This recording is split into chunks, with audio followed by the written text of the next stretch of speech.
내 연금 살리는 연금소생 프로젝트 연금 무엇이든 물어보세요. 안녕하세요, 투자연금TV 장수루입니다. 이번 시간은 유튜브 질문에 제 장수루가 답변해주는 코너인데요. 뱅가드 ETF님께서 질문 달아주셨는데요. IRP에서 1200만원 미만으로 9년간 수령하고 만약 10년 차에 잔액 전체를 인출하면 연금 외 수령으로 16.5% 기타 소득세만 내면 되나요? 11년 차 이상이면 기타 소득세만 내면서 잔액을 인출할 방법은 없는 걸까요? 이렇게 질문 달아주셨습니다. 이 질문 같은 경우에는 연금 수령과 관련된 세금에 대한 질문인데요. 저희 센터에 이런 관련된 질문을 많이 문의해 주시곤 합니다. 여기서 저희가 체크 포인트를 두 가지를 살펴볼 수 있을 것 같은데요. 첫 번째는 연금 수령 한도에 관련된 것이고요. 두 번째는 종합소득 과세 대상에 포함이 되느냐, 그 기준에 대해서 살펴보시면서 질문 확인해 보시면 좋을 것 같습니다. 그럼 다시 질문으로 넘어가 보겠습니다. 이 질문에서 저희가 두 가지를 또 가정을 해볼 수 있을 것 같은데요. 10년 차에 걸쳐서 잔액을 인출한다는 것을 질문을 주셨습니다. 이것은 IRP를 2013년 3월 1일 이후에 가입한 것이겠다라는 저희가 전제를 깔 수 있을 것 같은데, 왜 그 전제를 까시나요? 이렇게 물어보실 수 있겠죠?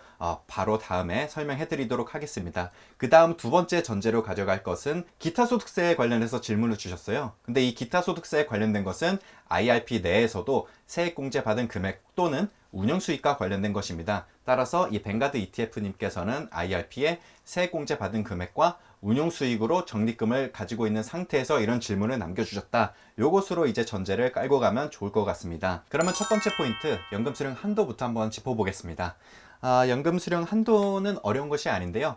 연금 계좌, IRP 또는 연금저축 같은 경우에는 취지가 연금을 10년 이상의 기간에 걸쳐서 수령하도록 되어 있습니다. 매년 인출할 수 있는 연금 수령액에 기준을 두는 것인데요. 연금 수령 한도 이 계산식을 보시기엔 좀 어려워 보일 수 있는데 복잡하지 않습니다. 먼저 분모를 보시면요. 11- 연금 수령 연차라고 되어 있습니다. 이런 식으로 분모에는 연금 수령 연차와 관련된 수식이 있고요.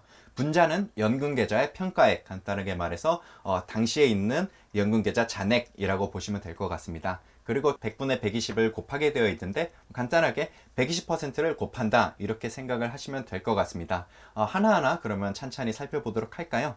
먼저 분모부터 살펴보겠습니다. 분모를 보시면 11- 연금 수령 연차라고 되어 있는데요. 제가 아까 전제 중에 하나로 지금 질문자께서는 2013년 3월 1일 이후에 IRP를 가입한 것 같다 라고 말씀을 드렸었는데요. 2013년 3월 1일 이후에 가입한 IRP의 경우 연금 수령을 10년 이상의 기간에 걸쳐서 수령하도록 되어 있습니다. 따라서 10년 이상의 기간을 계산할 수 있도록 11- 연금 수령 연차 1년, 2년, 3년 이렇게 10년까지 가져가도록 분모가 되어 있는 것인데요. 만약에 연금 수령 연차가 10년을 넘어선 11년차 이상부터는 분모가 0이나 마이너스가 될 수 없기 때문에 그 이후부터는 얼마의 금액을 인출하더라도 연금 수령 한도 내에서 인출한 것으로 인정이 되고 있습니다. 그렇다면 2013년 3월 1일 이전에 가입한 경우에는 어떨까요? 연금 수령 연차는 6부터 숫자가 시작되게 됩니다. 왜냐하면 2014년 3월 1일 이전에 가입한 IRP의 경우에는 5년의 기간 이상에 걸쳐서 인출을 하도록 되어 있기 때문에 1부터 시작하는 것이 아니라 6부터 연금 수령 연차가 시작하도록 되어 있습니다. 지금 질문자께서는 10년 이상의 기간에 관련해서 질문을 주셨기 때문에 2013년 3월 1일 이후에 가입한 IRP를 전제로 두고 설명 이어가도록 하겠습니다. 그러면 연금 수령 연차는 꼭 직접 연금을 수령하기 시작한 해부터 계산을 하는 것일까요? 꼭 그렇지는 않습니다. 연금 수령 연차란 연금 수령 조건을 충족한 해부터 계산이 되도록 되어 있는데요. 연금 수령 조건이란 연금 가입자가 55세 이상이고 연금 계좌에 가입한 지 5년의 기간을 넘었을 때 인정받게 되어 있는데요. 예를 들어서 연금 계좌를 가입한 지 5년이 넘은 상태에서 연금 계좌 가입자가 57세의 나이라면 연금 수령 연차는 1부터 시작하는 것이 아니라 숫자 3부터 시작하게 되어 있는 것이죠. 지금까지 분모에 있는 연금 수령 연차에 관련해서 설명을 드렸는데요. 이제 분자에 있는 연금 계좌의 평가액에 대해서도 한번 설명을 드려보겠습니다. 아까 전에 연금 계좌의 평가액은 연금 계좌의 잔액이라고 말씀을 드렸었잖아요. 근데 그 잔액을 평가하는 기준점이 언제가 되느냐, 이 부분 좀 궁금해 하실 수 있을 것 같은데요. 최초로 연금을 수령했을 때는 연금 수령 개시를 신청했을 당시, 그 당시의 잔액을 기준으로 평가를 하게 되어 있고요. 그 이후 연차부터는 매년 1월 1일 연금계좌 잔액을 평가액으로 놓고 계산을 하게 되어 있습니다. 이렇게 개념을 한번 쭉 설명해 드렸는데요. 예시를 보시면서 보시는 게 좀 더 이해가 빠르시겠죠? 예를 들어 최초로 연금을 개시했을 때 당시의 평가액이 1억 원이라고 했을 때 분자에는 1억 원, 분모에는 11 마이너스 최초 해이기 때문에 1년, 그리고 곱하기 120%를 해서 그 해에 연금 수령 한도는 1,200만 원이 되겠습니다. 만약에 이 연금 수령 한도 꽉 채워서 1,200만 원을 그 해에 모두 인출해서 썼다. 그 다음 해 연금 수령 한도는 얼마가 될까요? 그 다음 해의 연금 수령 한도이기 때문에 연금 수령 연차는 2년이 되기 때문에 분모에는 11-2가 되겠죠. 그리고 분자 같은 경우에는 1억 원에서 1,200만 원을 모두 인출했다고 가정을 했기 때문에 8,800만 원이 남아서 여기에 120%를 곱하면 약 1,173만 원이 되겠습니다. 네, 지금까지 연금 수령 한도의 개념에 대해서 한번 살펴보았는데요. 본격적으로 질문에 대해서 한번 살펴보도록 하겠습니다. IRP에서 1,200만 원 미만으로 9년간 수령하고 만약 10년 차에 잔액 전체를 인출하면 연금 외 수령으로 16.5% 기타 소득세만 내면 되나요? 이것이 질문의 첫 번째 부분인데요. 제가 연금 수령 한도를 설명드리면서 10년 차까지는 연금 수령 한도에 해당이 된다고 말씀을 드렸습니다. 만약에 10년 차에 잔액 전체를 인출했을 때 그 금액이 연금 수령 한도보다 낮다면 연금 수령으로 보기 때문에 기존과 같이 연금 소득세로 과세된다라고 보시면 되겠습니다. 그리고 두 번째 질문의 두 번째 부분은 11년 차 이상이면 기타 소득세만 내면서 전액을 인출할 방법은 없어지는 거지요? 라고 이제 물어보셨는데 11년 차 이후부터는 제가 연금 수령 한도 계산식과 관계없이 모두 연금 수령으로 본다고 말씀드렸었죠. 따라서 10년 차 이후, 즉 11년 차 이상부터는 어떠한 금액을 인출을 하더라도 연금 수령으로 인정되기 때문에 기타 소득세로 과세하지 않고 연금 소득세로 과세하게 되는 것입니다. 그러면 여기까지 들으셨을 때 연금 수령 한도만 신경 쓰면 되는 거 아니냐 이렇게 생각을 하실 수 있는데요. 체크 포인트 두 번째가 남아있죠. 바로 종합소득과세 대상 포함이 되느냐 안 되느냐입니다. IRP 또는 연금저축계좌에서 세액공제 받은 금액 또는 운용수익을 재원으로 연금을 인출할 시에 그 인출 금액이 연간 1,200만 원을 초과했을 때 그렇게 인출한 금액 전액을 종합소득과세에 포함이 되게 되어 있습니다.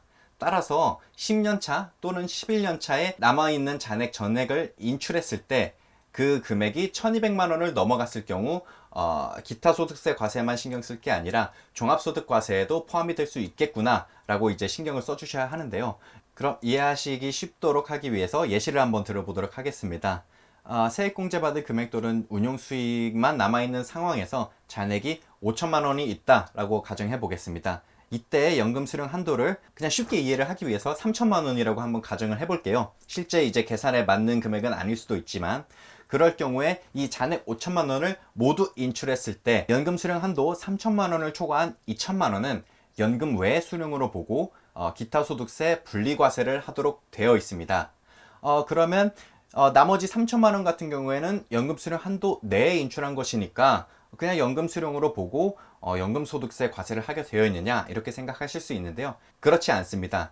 종합소득 과세 대상에 포함이 되는 기준인 연간 1,200만 원보다 초과하여 인출한 것이기 때문에 이 같은 경우에 3천만 원 전액 종합소득 과세에 포함이 되어서 다른 사업소득이나 더 별도의 소득이 있는 경우에 모두 종합해서 과세하도록 되어 있습니다. 자, 종합적으로 말씀드리면 뱅가드 ETF님의 질문 중에서 첫 번째 부분 10년 차에 잔액 전체를 인출했을 경우에 만약에 연금 수령 한도보다 높은 경우에 연금 수령 한도를 초과한 부분은 연금의 수령으로 보아 기타 소득세 분리과세를 하게 되어 있고 연금 수령 한도 내의 금액 같은 경우에서 1,200만 원 종합소득 과세 기준까지 한번 판단을 해가지고 1,200만 원보다 초과하는 경우에는 전액 종합소득과 합쳐서 종합소득 과세에 신고하게 되어 있고요. 만약에 1,200만 원보다 잔액이 적은 경우에는 똑같이 연금 수령으로 보고 연금 소득세만 과세하게 되어 있다.